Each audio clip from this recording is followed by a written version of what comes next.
Dr. Shashi Tharoor ji. Thank you very much, Honourable Speaker. Sir, the Right to Information Act of 2005 is one of the most monumental accomplishments of our country's democratic governance in recent years. A law that allows an ordinary citizen with no official power or authority to elicit information from the powers that be in our country is an absolutely extraordinary development in the practice of our democracy.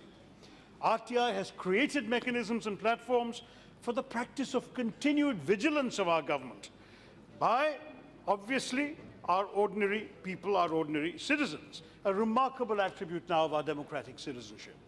When I was at the UN, Mr. Speaker, I was privileged to chair an international seminar on right to information systems around the world.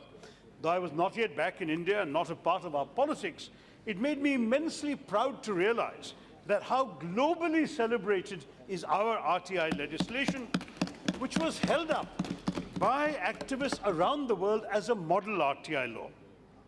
At that conference, I met some of the prime movers of RTI from India's civil society, people like Aruna Roy, Nikhil Dey, my old teacher Shekhar Singh of the National Campaign for People's Right to Information, which worked closely with the chairperson of the UPA, Srimati Sonia Gandhi, who's here today.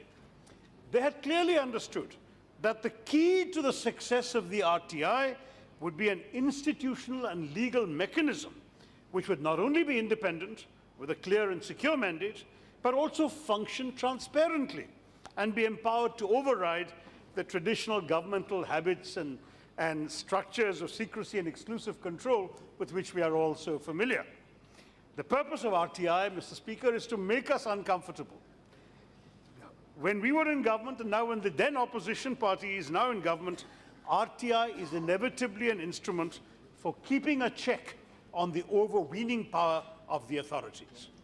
That is why RTI gives us an independent information commission as the highest authority on government information, headed by people with fixed tenures in office and fixed salaries at the level of Supreme Court judges, along with the powers to penalize errant officials. Now, through the Right to Information Amendment Bill, the government seeks to amend sections 13, 26, and 16 and 27 of the Rti Act, which equates the status of the CICs, the Central Information Commissioners, with that of the election commissioners, and the state information commissioners with the chief secretaries of their states, so they can function in an independent and effective manner. The dismantling of this architecture empowers the central government to unilaterally decide the tenure, salary, allowances, and other terms of service of the information commissioners, both at the centre and the states. Introducing the bill, and just now my good friend, the Honourable Minister of State, Jitendra Singh ji, asserted that this is a minor and routine amendment, prompted by the anomaly that information commissioners are making decisions that can be challenged in the high courts, so how can they have the same status as Supreme Court judges? This is fallacious logic, Mr. Speaker. You and I can challenge the decisions of the President of India and the Prime Minister of India in the high courts today. Does that reduce those dignitaries below the level of high court judges? Yes. I'm sorry to say that this seemingly innocuous intent simply does not wash. In fact, I worry that far from being a simple technical change, this RTI amendment is a deliberate attempt to weaken the RTI framework and to undermine the RTI altogether. My suspicions are aroused, Mr. Speaker, because in the last 5 years, this government has hollowed out the effectiveness of the RTI by leaving so many positions of state and information commissioners and staff vacant that RTI applications are inordinately delayed, with the backlog mounting daily. Since 2014, no appointments to the CIC have been made unless the matter was agitated in the courts. In 2018, sir, last year, the CIC had to function with just 3 out of 11 commissioners. 3. Until the Supreme Court passed such severe strictures that the government was forced to make some more appointments. But despite that, today, currently 4 posts of information commissioners are still lying vacant in the CIC. Meanwhile, nearly 32,000 RTI cases are pending, of which more than 9,000 are pending for more than 1 year. This amendment is therefore, if anything, part of a pattern of a sustained effort by this government to render the RTI, like the Human Rights Commission, a toothless tiger. Now, the basic truth, Mr. Speaker, is that RTI has resulted in a fundamental shift. That's what's made the government uncomfortable. It empowers the citizens' access to power and decision-making. That's why 60 lakh Indian citizens have availed of the right to obtain information from the government at local, state, and central levels.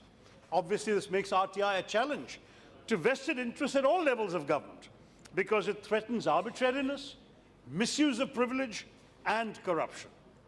They have obtained information from such diverse institutions of governance as the village ration shop, the Reserve Bank of India, and the Prime Minister's office. They have raised questions of the Defence Ministry on demonetization, on electoral bonds, on unemployment figures, and even on the appointment of the election commissioners and the non-appointment of the Lokpal. This wide-ranging information related to decision-making has actually, for the most part, been given to them, despite some serious resistance by officials in government, because of the independence and high status of the Information Commission. This is what the government is trying to amend. What is at stake here? How important is the seemingly routine matter? Using RTI has not been devoid of risk, Mr. Speaker. More than 80 RTI users have been murdered because of their courage and their determination to persist in using the RTI to challenge officials who wish to keep certain matters secret. It is widely accepted around the world that one of the most important structural elements of any independent oversight institution, such as in our case the CBC, the Election Commission, the Lokpal, the CIC, is a basic guarantee of tenure and a fixed salary. There is a strong nexus between the independence of an institution and the fixity of tenure and stable income of those who are appointed to it. The Supreme Court of India agrees, sir. In Union of India versus R. Gandhi, President Madras Bar Association, the Supreme Court has recognized fixed tenures and stable salaries as essential aspects of institutional independence. Now, under the Act, the Information Commissioners are appointed for 5 years, subject to an age limit of 65. It was on the recommendation of the Parliamentary Standing Committee that the Information Commissioners and the CIC were made on a par with the Election Commissioners and the CEC, respectively, for tenure and emoluments. All this will now go through this amendment. The government can hire and fire the Information Commissioners as they like, pay them what they choose, and this will inevitably vitiate the independence of the Information Commissioners. That is why, Mr. Speaker, when the bill was sought to be introduced, I warned this House that it was not just an RTI amendment bill, but an RTI elimination bill. Now, the Minister claims that a statutory body cannot enjoy the same salary as a constitutional body. Not true, sir. For instance, this government notified the Tribunal, Appellate Tribunal and other authorities' rules of 2017. As per these rules, the chairpersons of tribunals get a salary of 2.5 lakhs, whereas the salary of a Supreme Court judge, as per Section 12A of the Supreme Court Judges Act 1958, is also 2.5 lakhs. So this government itself has equated the salaries of a statutory body with that of a constitutional body. So why not continue for the CIC? There is another problem, Mr. Speaker. Apart from Section 13, which deals with the terms and conditions for the Central Information Commission, in amending Section 16, the central government will also control, through rules, the terms and conditions of appointment of information commissioners in the states. This is an assault on the basic structure of federalism. I'm sure my colleagues in the DMK will have a few words to say about this. The government says it is committed to cooperative federalism, but it rides roughshods over the rights of the states when it sees its own self-interest at stake. The irony, sir, is that the Rti Act was only passed in 2005 after thorough examination by a parliamentary standing committee. So thorough that the law was passed unanimously in both houses. Contrary to the claim of my good friend, the Honourable Minister, that the Rti Act was clumsily, hastily drafted, the issue of the status to be accorded to information commissioners in order to insulate them from government pressure was extensively discussed during the formulation of the law before it was unanimously passed. The Standing Committee affirmed explicitly in its third report, sir, and I quote, its determination to ensure that it functions with the utmost independence and autonomy, hence this status. And now you are seeking to amend it when you have not even constituted the parliamentary standing committees. So there can be no scrutiny of the need for this amendment and its implications. This is not minimum government, maximum governance, sir. It's opposite. It is also political cynicism of the highest order. So the manner in which the amendments are being pushed through without any public consultation, either by a standing committee or with interested citizens, demonstrates this government's desperation to pass the amendments without even proper parliamentary scrutiny. According to the mandatory pre-legislative consultative policy of the government enshrined in 2014, draft bills are to be publicized by the government and public calls for comments have to be issued. Previous governments of both the UPA and the NDA put on the website proposed amendments to the RTI rules for further deliberations by the public. But this bill was brought to the Lok Sabha without any public debate on its contents. The text of the bill was publicly known only on July 18th, a day prior to its introduction, when it was circulated to us, the Lok Sabha MPs. Similarly, under Section 4(1)(c) of the Rti Act, public authorities are expected to release relevant material to the public regarding any change in the RTI. This rule was not followed by the government in the formulation of the bill, and therefore the government's action violates the Rti Act itself, sir. Now, the government's unseemly haste to rush pending legislation through even before a parliamentary standing committee has been constituted itself rings a warning bell. Why does the government not want detailed clause-by-clause deliberations on the bill? Why does it not want a chance for citizens to present their views on it? Are they afraid their true intentions will be exposed in the process? And there is finally, sir, a very serious matter I'm constrained to bring to your attention, Mr. Speaker. Nothing less than a serious charge of contempt of Parliament. The Honourable Minister's own department, the DOPT, issued a notification on 26 July 2018 calling for applicants to fill up the vacancies in the CIC. However, unlike its earlier advertisements, it failed to mention the tenure of 5 years and stated that the salary will be as determined on the date of joining, even though the law, as of date, prescribes a fixed salary. This notification, in other words, Mr. Speaker, assumes that Parliament will enact this bill without change.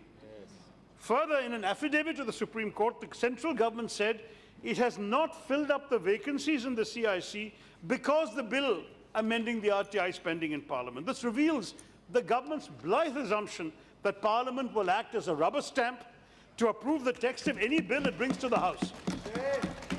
This is not democracy, sir. This is the brute majority that is speaking here, disdaining the constitutional provisions that constitute Parliament's authority and essentially saying they will ignore any deliberations in the House is, in fact, sir, a sign of contempt of Parliament.